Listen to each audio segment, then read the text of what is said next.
8 janvier. Genèse, chapitre 18, verset 20, en chapitre 19, verset 38. Alors l'Éternel dit à Abraham, des graves accusations contre Sodome et Gomorrhe sont montées jusqu'à moi. Leur perversité est énorme. Je veux y descendre pour voir si leur conduite est vraiment conforme à ce que j'entendais dire. Et si ce n'est pas le cas, je le saurai. Là-dessus, ces hommes partiront en direction de Sodome, tandis qu'Abraham continuait à se tenir en présence de l'Éternel. Il s'approcha et dit, « Veux-tu vraiment faire périr les justes avec les coupables? Peut-être y a-t-il 50 justes dans sa ville. Veux-tu aussi les faire périr? Ne pardonneras-tu pas à la ville à cause de ces 50 justes qui sont au milieu d'eux? Tu ne peux pas faire cela.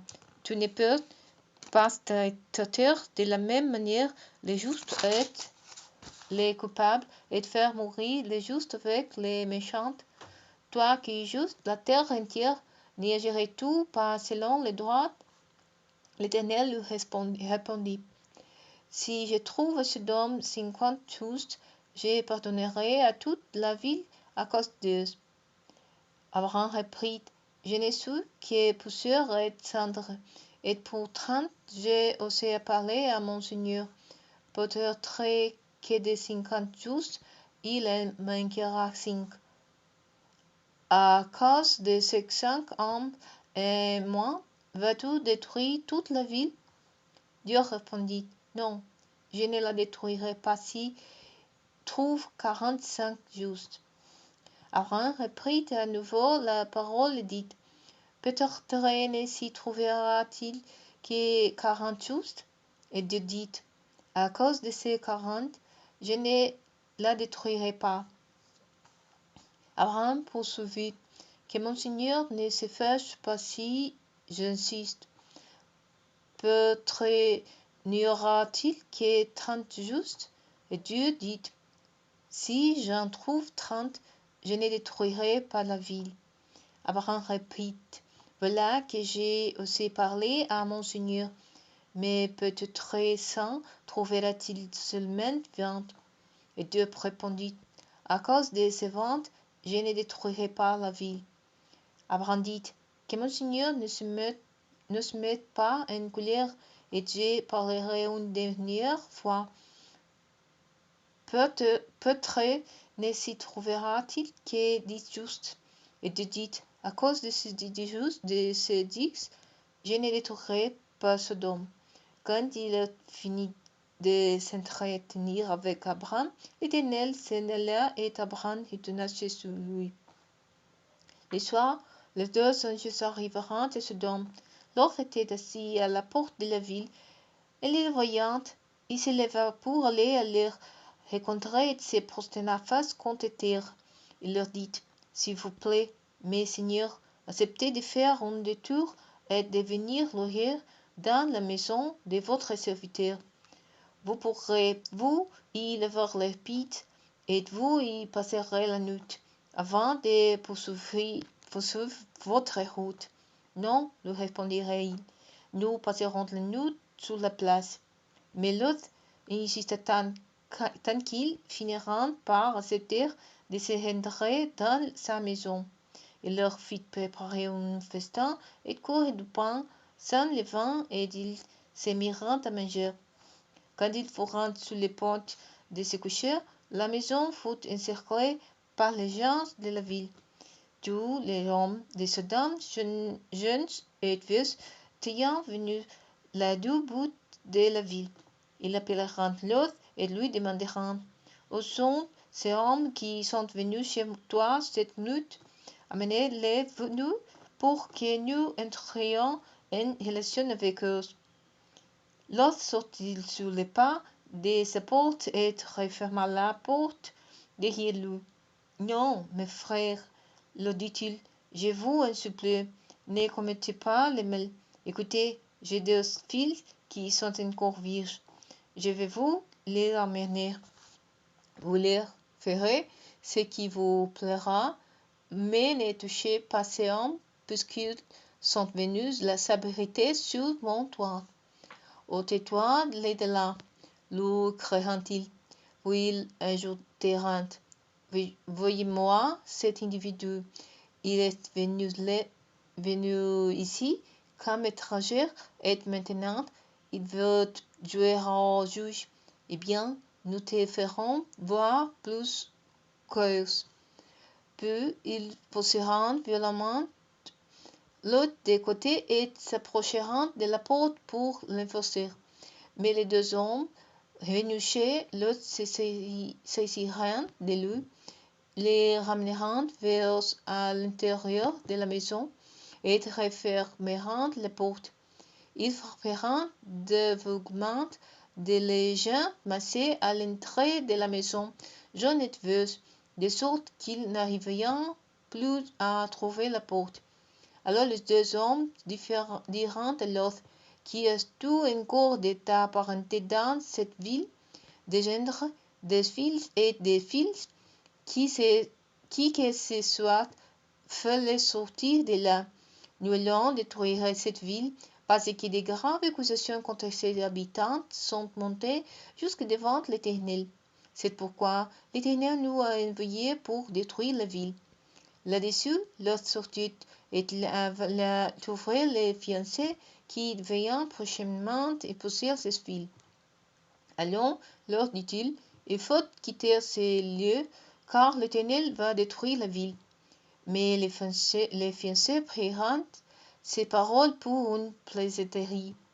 Dès que le parut, les anges se firent présents. Ils dirent à l'autre: Debout, mène la femme et tes deux fils qui sont ici, si tu ne veux pas périr, emportés par le jugement qui va s'abattre sur cette ville.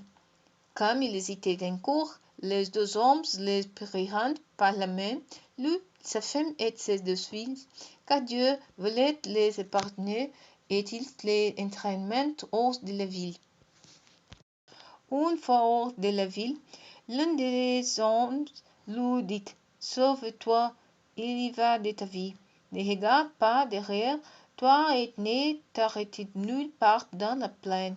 Fous vers la montagne si tu ne veux pas périr.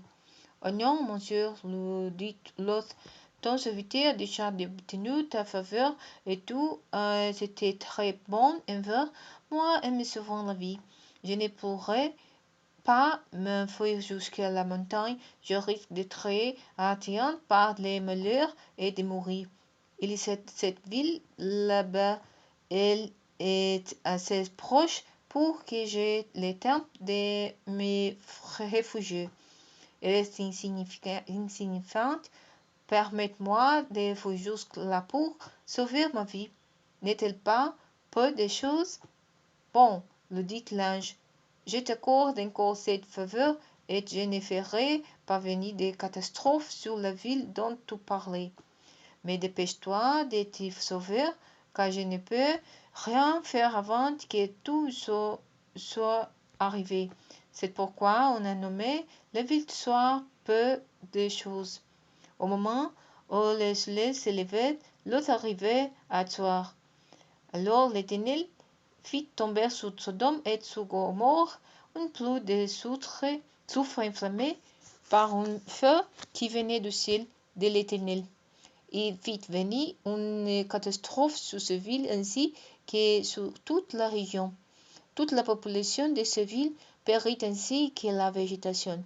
La femme de Lot regarda derrière elle et fut changée en une statue de sel. Abraham se rendit de bon matin à l'endroit où il s'était tenu en présence de l'Éternel. Il portait son regard vers Sodome et Gomorrhe et vers toute la plaine environnante, et il vit s'élever de la terre une épaisse fumée comme celle d'un immense brasier. Ainsi, lorsque Dieu détruisit les villes de la plaine, il n'oubliait pas Abraham et il fit échapper Lot à la catastrophe par laquelle il anéantit les villes où Lot avait habité. Par la suite, Lot quitta Tsoar, car il avait peur des demeureurs, et il habitait avec ses 2 fils dans la montagne. Il s'installa avec elle dans une caverne. L'aîné dit à la cadette: Notre père est déjà âgé, et il n'y a pas d'autre homme dans ce pays pour s'unir à nous selon l'usage de tout le monde. Allons, faisons-lui boire du vin et couchons avec lui pour lui donner une descendance. Cette nuit-là, ils firent donc boire du vin à leur père, et l'aîné vint partager la couche de son père, qui ne se rendit compte de rien, ni quand elle se coucha, ni quand elle se leva. Le lendemain, l'un dit à la plus jeune: La nuit dernière, j'ai couché avec mon père. Enivrons-le encore ce soir, et tu iras partager son lit. Ainsi nous lui donnerons une descendance. Ce soir-là, ils firent donc encore boire du vin à leur père, et la cadette allait coucher avec lui. Mais il ne s'aperçut ni quand elle se coucha, ni quand elle se leva. Les 2 fils de Lot devinrent enceintes de leur père. L'aîné eut un fils qu'il appela Moab, issu du père. C'est l'ancêtre des Moabites qui existent encore aujourd'hui. La cadette aussi eut une fille qu'elle appela Ben-Ami, fils de mon parrain. C'est l'ancêtre des Ammonites qui existent encore aujourd'hui.